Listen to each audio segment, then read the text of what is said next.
Well, from sporting action to some action in the kitchen, because it is a jam-packed weekend that, you know, it's lined up for you, and that deserves something just as exciting and delicious to enjoy. Now, today we are going to be serving up something really special for you. Chef Clem, Pedro, he's in studio, and he's going to be cooking up a Cape Malay-style chicken sloppy joes. Now, that sounds absolutely delicious. They are spiced up with some mango atchar and will certainly add a sparkle to your weekend cooking. I'm loving the sound of a Cape Malay-styled chicken sloppy joe. I kind of like it because I'm preparing for Valentine's Day. Okay, is this the build-up to Valentine's Day? And there should be a build-up. Create that, that hype, and then you've got to really deliver come, Valentine's Day. So how's this Valentine's Day food? Because the sloppy joe's messy. Thank you for saying, how's this Valentine's Day food? Because a lot of times when someone says, oh, never eat ribs on a first date. Or chicken. Or never have, you do. You do. Because that's how you really find out what the other person's like, when you give them, good food, hold in your hand potentially messy food. See how they react and how they handle it. That is how you do a Valentine's dinner or lunch or breakfast. See, as a girl, if you're going on a date, you make sure your nails are nice. You do not want to get food underneath your nails. I get it, but I'm telling you, this is the one. Okay. So this is the perfect way to test your future date. Yeah, first date with my wife, and it was so amazing. We planned a picnic, but then the wind, Cape Town wind, just got crazy. So we had a little picnic in the lounge. Aww. And it was really good food.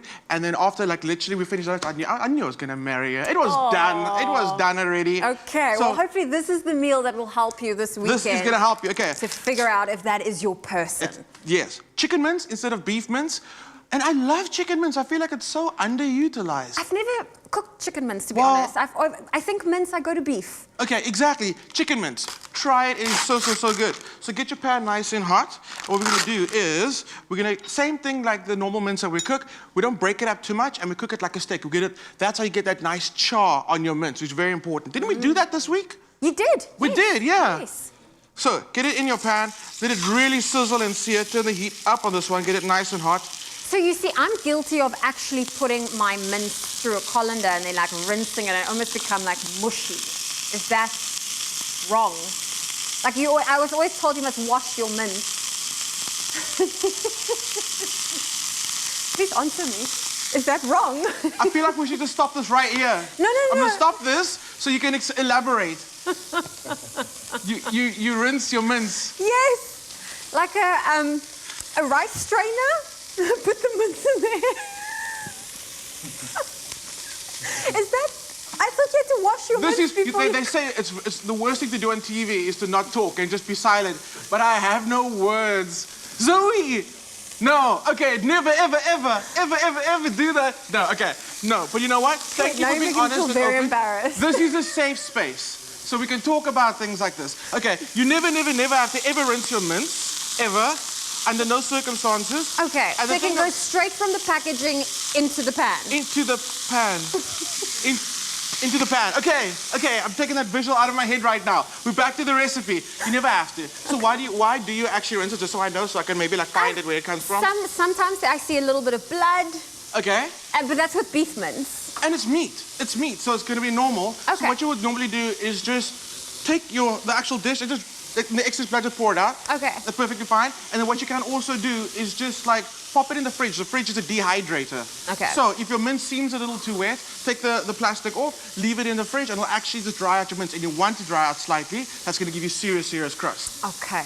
I've learned something new. Don't wash your mince. Thank you for sharing. Okay. We need to do that. We need to talk about this. Okay, cool. So onions go in. We're going to let that brown out nicely. So this is all about utilizing, these ingredients are very simple, but the flavor comes through in a massively big way. It's also about using Woolies' exceptional quality at lower prices every day, and then just adding some bit of knowledge to it, a bit of skill with the flavors, and it's going to be absolutely amazing. And you're also adding some personality to this. Yes. So every ingredient we are using today, you can find that recipe and steps to this delicious Cape Malay-inspired sloppy joe. It's on woolworths.co.za. Yes, it is. Okay.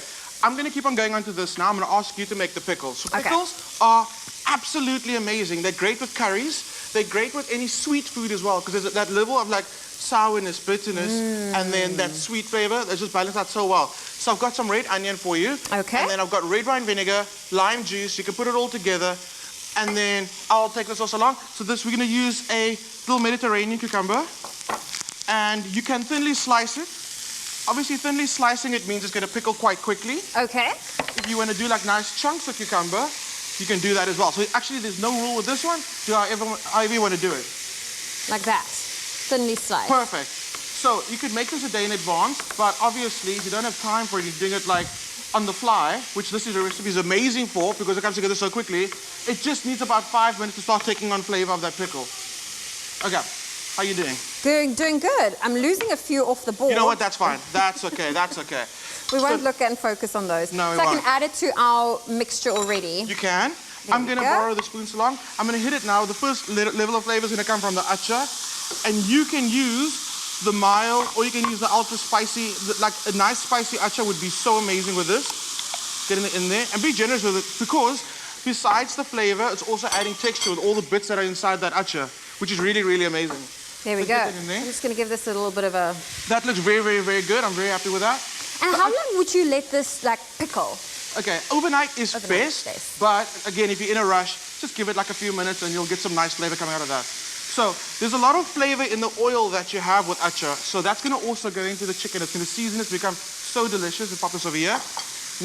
Can you smell that? I'm getting those Cape Malay flavors and fragrance coming through. It's so good. Garlic goes in. If you wanted to like spice it up, add a few extra green chilies or red chilies to it. And then we're going to bring it all together with some coconut milk. Ooh, look at that. And you're going to There's just something about coconut milk that just balances it out. It does. It kind of becomes the canvas that marries all the flavors inside this dish. You let that reduce, and it becomes this amazing sauce. So I'm going to ask you to build this up for me now. Okay. Let me just give you your spoon. Thank Here you. we go. So, put down your sloppy Joe mixture first. Top it with your pickles, a little bit of extra coriander. There we go. And that's all you need. This is such a delicious dish. It's so satisfying. Especially because we do burger Fridays. Yes. And then we switch it up. Sometimes we do like sloppy joes or we do steak burgers. This is a really good one you have to try. It's There so we go. I'm going to use delicious. the same spoon. There we go. Nice. I love this. Naturally, you want it to be all oozy when you bite into it. That's a sloppy joe. If it's not a little messy, it's This not one's sloppy. got a lot of onion, but that's fine. That's good. That's good. There we go. And it's so easy to put together. Thank you. And then, do we use our coriander? Yeah, instead of lettuce, you can do the fresh coriander instead. And I think that's just quite nice because like, I love these little Woolies buns that are so like nice and small. I call them slider buns. Yeah. And then you play around with it. Instead of doing normal lettuce, play with herbs because it's a smaller portion. It's going to pack more flavor. That's good. That looks so, so, so good. I'm very impressed. I'm very impressed with this sloppy joe. I am loving this. Of course, we do have this recipe available for you, so head on over to woolworths.co.za. Chef Clem, I mean, we are in the month of Feb. I'm looking forward to all these Valentine's Day inspired Me recipes too, yeah. that you're going to be bringing to the show. It's going to be amazing. Okay, well, stay tuned. Visit woolworths.co.za for this amazing recipe. Our lower prices on Woolies' exceptional quality are here to stay.